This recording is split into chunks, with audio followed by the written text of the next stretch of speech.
పాకిస్తాన్ నుంచి ఎక్కడికొచ్చారో, లేదా పాకిస్తాన్ ప్రోద్బలంతో బంగ్లాదేశ్ నుంచి ఇక్కడికొచ్చారో, లేదా పాకిస్తాన్ ప్రోద్బలంతో బర్మా నుంచి ఎక్కడికొచ్చారో, లేదా ఇక్కడే ఉన్నటువంటి ముస్లింని తమ వైపుకి తిప్పుకున్నారో, లేదో హిందువులను కూడా మతం మార్చి తమ వైపుకి తిప్పుకున్నారో తెలియదు. మసూద్ అజర్ ఎవడైతే కాందహార్ విమాన హైజాక్ తర్వాతనలో దొరికిపోయేది, అప్పుడు విడిపించబడినటువంటి వాడు, ఆ తర్వాత భారత్లో జరిగిన అనేక అల్లకల్లోలాలకు కారణమైనటువంటి వాడు, మొన్న ఈ మధ్యనే ఆపరేషన్ సింధూర్ సందర్భంగా వాడి ఉగ్రవాద సంస్థ కార్యాలయం మీద దాడి చేస్తే అప్పుడే వీడు బయటికి వెళ్ళడం వల్ల బతికిపోయినటువంటి వాడు, తన సోదరితో మొన్న ఢిల్లీ పేలుళ్ళ వెనకాల ఉన్నటువంటి వ్యవహారానికి సూత్రధారి అయినటువంటి వాడు ఇప్పుడు చెప్తున్నది భారతదేశంలో బోలెడంతమంది స్లీపర్ సెల్స్ ఉన్నారట. ఒకటి కాదు, రెండు కాదు, వందలు కాదు, వేలల్లోనే ఉన్నారు.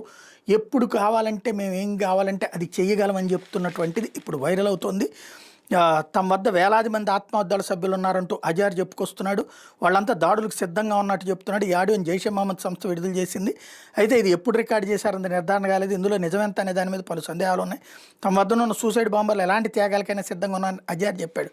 వీళ్ళ వ్యక్తిగత లాభాల కోసమే, వేసాల కోసమో, డబ్బు కోసమో తమ వద్ద చేరలేదని చెప్పాడు. బలిదానం చేయడం కోసం ముందుకొచ్చారని స్పష్టం చేశాడు.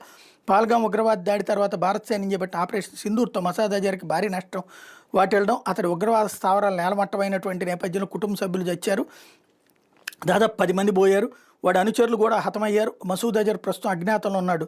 వాడు వాస్తవంగా టర్కీలో ఉన్నాడు అన్నటువంటి ప్రచారం చేస్తూ 2019 తర్వాత బహిరంగంగా కనిపించలేదు. భారత్లో జరిగిన పలు ఉగ్రవాద దాడులు హస్తం ఉన్నటువంటి వీడు ఇప్పుడు చెప్తున్నటువంటి మాట కొంతవరకు అయితే నిజం ఉంటుంది. కొంత ఆ పేరు చెప్పి డబ్బులు సందాలు వసూలు చేసుకోవడం కూడా ఉంటుంది.